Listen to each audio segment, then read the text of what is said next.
Hi ಎಲ್ರಿಗೂ. ಇವತ್ತು ಮನೇಲೇ ಏರ್ ಆಯಿಲ್ ಹೇಗೆ ಮಾಡೋದು ಅಂತ ನೋಡೋಣ. ಅದಕ್ಕೆ ಏನೇನು ಇಂಗ್ರೀಡಿಯೆಂಟ್ಸ್ ಬೇಕಂತ ನಾನು ಹೇಳ್ತೀನಿ, ನೋಡ್ಕೊಳ್ಳಿ.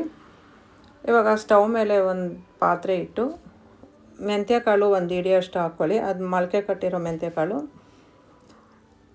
ಮೊಳಕೆನೇ ಕಟ್ಟಬೇಕು ಅಂತ ಇಲ್ಲ, ಅದು ಮನೇಲಿ ಕಟ್ಟಿದ್ದೆ, ಅದು ಹಾಕ್ತಾಯಿದ್ದೀನಿ ನಾನು. ಇದು ದಾಸವಾಳದ ಹೂವು ಒಂದು ಹಿಡಿ ಹಾಕ್ಕೊಳ್ಳಿ. ನೆಲ್ಲಿಕಾಯಿ 5, ಈರುಳ್ಳಿ ಒಂದು 2 ಗಡ್ಡೆ, ಕರಿಬೇವು, ದಾಸವಾಳದ ಎಲೆಗಳು, ಕಲ್ಲಂಜಿ ಸೀಡ್ಸ್ 2 ಸ್ಪೂನ್ ಹಾಕ್ಕೊಳ್ಳಿ.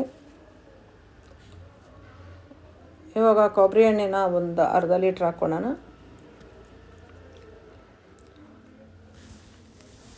ಹಾಕ್ಕೊಂಡು ಇವಾಗ ಹರಳೆಣ್ಣೆ ಒಂದು 100 ಗ್ರಾಮು, ಬಾದಾಮಿ ಆಯಿಲು 100 ಗ್ರಾಮು,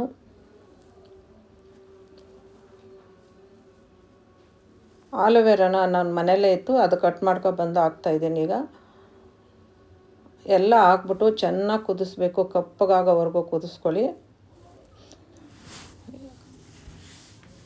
ಇವಾಗ ಆಗಿದೆ, ಸ್ಟವ್ ಆಫ್ ಮಾಡಿಬಿಟ್ಟು ತಣ್ಣಗಾಗಕ್ಕೆ ಬಿಟ್ಬಿಡೋಣ.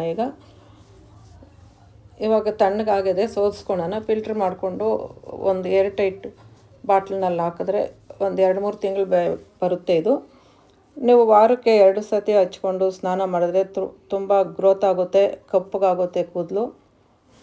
ತುಂಬ ಚೆನ್ನಾಗಿ ಗ್ರೋತ್ ಆಗುತ್ತೆ, ಉದುರೋದಿಲ್ಲ. ಈ ಥರ ಮಾಡಿ ನೀವು ಟ್ರೈ ಮಾಡಿ ನೋಡಿ ಹೇಗಿದೆ ಅಂತ ನನಗೆ ಕಮೆಂಟ್ ಮಾಡಿ.